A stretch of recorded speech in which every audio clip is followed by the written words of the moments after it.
The last 3 years have been nothing short of disastrous for PayPal. After nearly a decade of exponential growth and a parabolic stock price, the stock lost 85% of its value in 2022. This was caused by a multitude of factors, posing an existential threat to PayPal, such as the rise of competing payment methods like Apple Pay, as well as the stagnation of e-commerce as the pandemic subsided and people went back to brick-and-mortar shopping. But in December of 2024, things went from bad to worse when it became the subject of massive fraud allegations. A popular YouTuber released an investigation that exposed that one of PayPal's biggest acquisitions, an online coupon aggregator called Honey, was engaging in what could turn out to be one of the most blatant and shocking online shopping frauds by a major company in recent memory. It is now facing a class action lawsuit seeking damages on behalf of thousands of victims. In this video, we'll examine the realities of PayPal's fundamental business model, how it's dealing with the end of its exponential growth period, and why its days of hypergrowth are behind it. PayPal is a digital wallet that ordinary consumers can use to pay for online purchases or transfer money. They fund their PayPal wallets by transferring money from their bank accounts. Then they can pay for online shopping directly from their PayPal account. From the consumer's perspective, it's like using cash from a physical wallet at a physical store, except it's using PayPal at an online store. PayPal can take a lot of credit for bringing casual consumer commerce into the internet age. In the early 2000s, e-commerce and the internet were still in its early stages. For technical reasons, many companies that wanted to sell their merchandise online were still unable to accept credit cards over the internet. This was the main barrier to some companies, particularly smaller companies. But the biggest benefit that PayPal brought to online transactions was security. Typing your credit card information into a website and authorizing them to charge your card was a risky proposition, particularly before the development of modern internet security protocols. Consumers were understandably wary of handing over their credit card info to potentially untrustworthy vendors, or even to large reputable vendors, for fear that their card info could be intercepted by hackers or malware. With PayPal, you tell PayPal itself to make a payment to the seller, and they only send the amount of money that you authorized. You only have to worry about the trustworthiness and security of your interaction with PayPal, a company that has built its reputation and business model around these issues. This made paying for things online much more safe and secure, making PayPal a wildly successful innovation in the consumer finance space.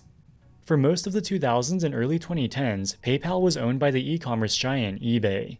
eBay was able to integrate PayPal as its primary payment method seamlessly, and PayPal's adoption by consumers grew steadily. In fact, by the early 2010s, PayPal had become a business that had grown much bigger than just the native payment system for eBay, and earned almost as much revenue as the rest of eBay combined. It was also clear that with the rise of e-commerce, it had great potential to grow even more. People needed to pay for online purchases for much more than just online auctions for trinkets and used cars. This was also around the time when Amazon and other e-commerce sites were really starting to take market share. And yet, Amazon did not accept PayPal as a payment method on its site, in large part because it was owned by eBay, a key competitor.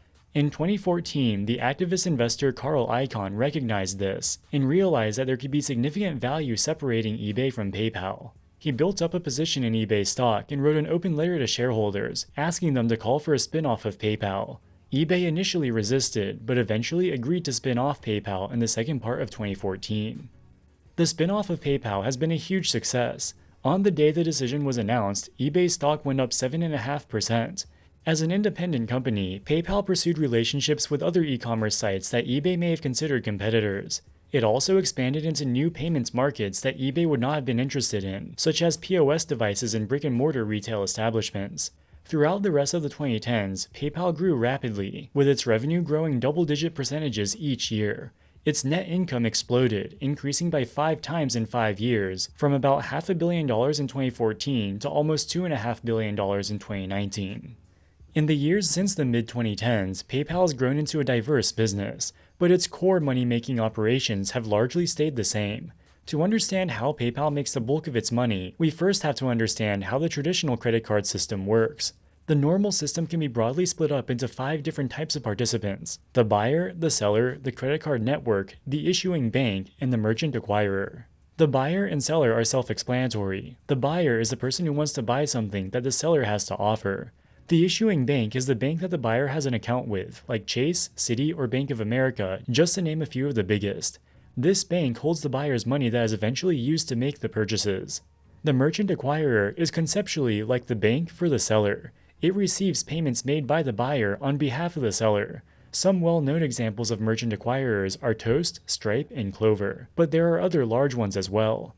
And finally, there's the credit card network, the biggest of whom are American Express, Visa, and MasterCard.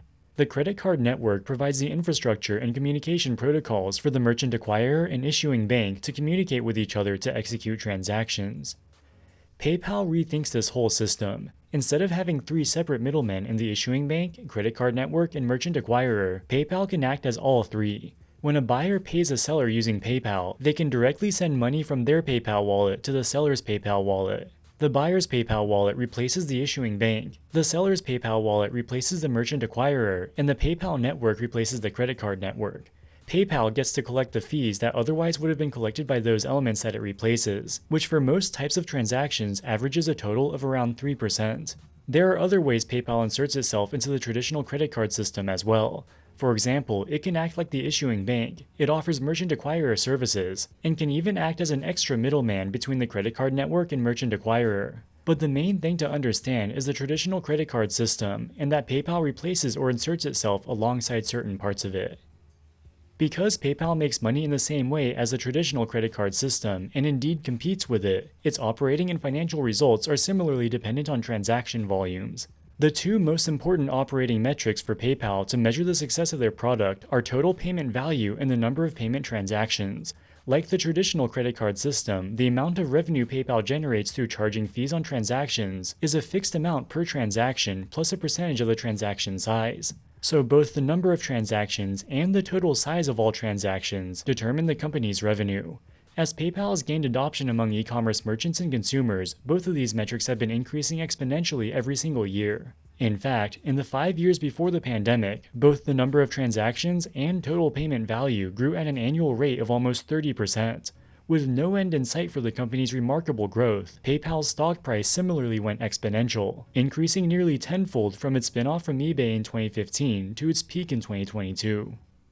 In the years immediately following its spin-off from eBay, PayPal was able to grow extremely quickly by simply expanding its reach outside of eBay.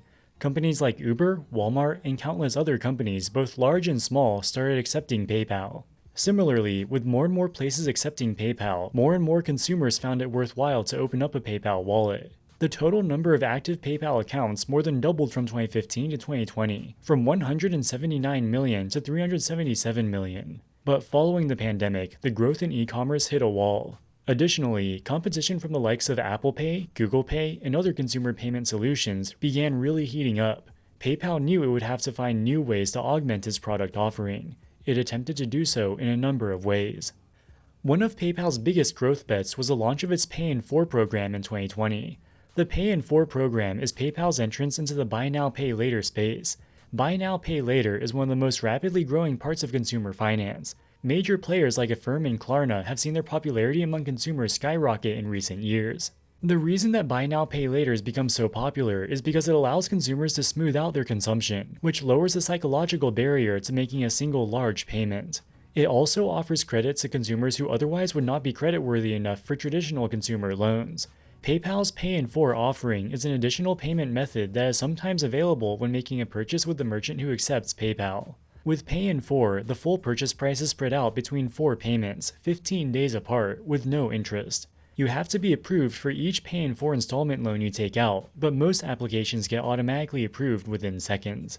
PayPal does not make any money directly from its Pay in 4 program. In fact, it costs a significant amount of money to run because it gives the consumer an interest-free loan and incurs some risk of default on each loan it makes. This has contributed to PayPal's credit losses increasing 42% from pre-pandemic levels, from $288 million in 2019 to $409 million in 2023. But remember that PayPal makes the bulk of its revenue from the total number of transactions and total payment value. Researchers have concluded that access to Buy Now Pay Later installment loans indeed has a causal effect on consumers increasing their spending. In an article published by the Harvard Business Review in late 2024, 2 marketing professors shared the results of a study they conducted to determine the effect of Buy Now Pay Later on how much money consumers spend. They compared the spending patterns of hundreds of thousands of consumers before and after adopting Buy Now Pay Later schemes. The study found an immediate increase in spending among those consumers who adopted Buy Now Pay Later, to the tune of 17 to 26%. This is the most convincing academic evidence yet that buy now pay later indeed causes consumers to spend more. PayPal is uniquely positioned to benefit from this dynamic because their revenue is directly linked to how much money people spend using PayPal. While the launch of Pay in 4 has been a massive success for PayPal, not all of its growth initiatives have worked out so well. In 2023, PayPal tried to get in on the cryptocurrency hype with their own cryptocurrency called PiUSD. PiUSD is a so-called stablecoin that supports PayPal's broader ambitions to build a successful crypto trading platform within the PayPal ecosystem. But these ambitions have largely been a flop. As the main stablecoin of PayPal, PiUSD is a good proxy for broader crypto trading activity on PayPal. As of the time of recording this video, PiUSD has a market cap of just $500 million and trades about $10 million worth per day. This is only a small fraction of the nearly $50 billion market cap and $5 billion of daily trading volume of the stablecoin USDC. But more concerningly, PayPal has gotten into legal trouble for its PiUSD cryptocurrency. In late 2023, the SEC subpoenaed PayPal pending an investigation into PiUSD. If the SEC determines PiUSD to be an unregistered security, PayPal could be subject to enforcement action, fines, and significant reputational damage. Another disastrous growth initiative has been PayPal's 2020 acquisition of a startup called Honey. Honey created a web browser extension that automatically applies known coupon codes to your order when you shop on various e-commerce websites. It was first released in 2012 and instantly went viral for its ability to seemingly save you money on your online purchases for free. PayPal acquired it in 2020 for $4 billion, its largest acquisition to date. But why would PayPal want to own a browser extension company? The main reason PayPal was interested in Honey was to support its growth category, which it calls revenue from other value-added services. They define this category as, quote, net revenues derived primarily from revenue earned through partnerships, referral fees, subscription fees, gateway fees, and other services we provide, etc. Through Honey, PayPal establishes affiliate marketing partnerships with merchants. Brands can pay a fee, usually around 3 to 5% of each transaction, to offer a Honey-specific coupon code, as well as offer consumers a reward currency called Honey Gold on purchases. They also gain exposure on joinhoney.com. This partnership revenue is recognized in the revenues from other value-added services category. This category has been a major part of PayPal's growth story since the pandemic. While their transaction revenue growth decelerated to a 7% annual rate since the pandemic, their revenue from other value-added services has grown at a rate 3 times that. Many Wall Street analysts have cited the growth in this category for their optimism about PayPal's growth prospects. The problem is that this category still only accounts for about 10% of the company's total revenue. The majority still comes from its traditional transaction revenue, the fees that it charges on each transaction made using a PayPal account. If PayPal wants to maintain its stock trading at the multiples of a growth stock, it has to maintain a high growth rate in its revenue from other value-added services category. They viewed Honey as a key part of this growth. In late 2024, it was first revealed by a YouTube channel called Megalag that Honey has been engaging in business practices that are shady at best and possibly constitute illegal fraud. If you haven't seen that video, you should watch it. We've linked it in the description below. According to the allegations, Honey scammed both content creators whom Honey sponsors, as well as ordinary consumers who use Honey. When a consumer clicks an affiliate link to purchase an item, for example, if their favorite YouTuber is sponsored by a product the consumer thinks is cool, that link can track the fact that the consumer purchased the item through the content creator's link. The content creator frequently earns a commission on the sale. This is how content creators are able to afford making expensive or time-consuming content for free platforms like YouTube. The Honey browser extension pop-up is usually the last thing a consumer clicks before paying for something online. Because of this, Honey is able to replace the browser's method of attributing the sale to the content creator, instead taking credit for the sale, along with any commissions, for itself. This happens even if Honey provided no coupon codes for the consumer. Megalag's investigation also alleges that despite what Honey promises to consumers, they frequently do not provide the consumer with the best available coupon codes. Again, Megalag's video is outstanding, and you should watch it in full. But if the allegations are true, it represents a pretty shocking business practice by Honey and PayPal. But it also helps explain how they were able to achieve such high growth rates in that all-important category, revenue from other value-added services. When PayPal was first spun off of eBay as an independent company, it enjoyed a multi-year period of meteoric growth as it took an ever-increasing piece of the consumer finance space. As it gained more users and more money was spent using PayPal, its revenue and profits increased exponentially. This earned it a richly valued stock that enjoyed a PE multiple deserving of the high-growth tech stock that it was. But around 2022, the exponential growth showed signs of slowing. In 2022, new accounts only grew 2%, and in 2023, PayPal actually lost active accounts for the first time in its history as a public company. With its growth prospects hitting a wall, its valuation was crushed. Management has tried to supercharge growth with new initiatives and non-transaction revenue, but this has led to some notable disasters, most recently the honey controversy that it finds itself in now. And even if those controversies didn't happen, their growth initiatives are still far too small to move the needle on the entire company's revenue and profits. PayPal is going to have to come to terms with this new reality. It is a mature business with solid profits, but no longer the hyper-growth tech company that it once was. Alright guys, that wraps it up for this video. What do you think about PayPal? What do you think the honey controversy says about the company's business model? Let us know in the comments section below. As always, thank you so much for watching and we'll see you in the next one. Wall Street Millennial, signing out.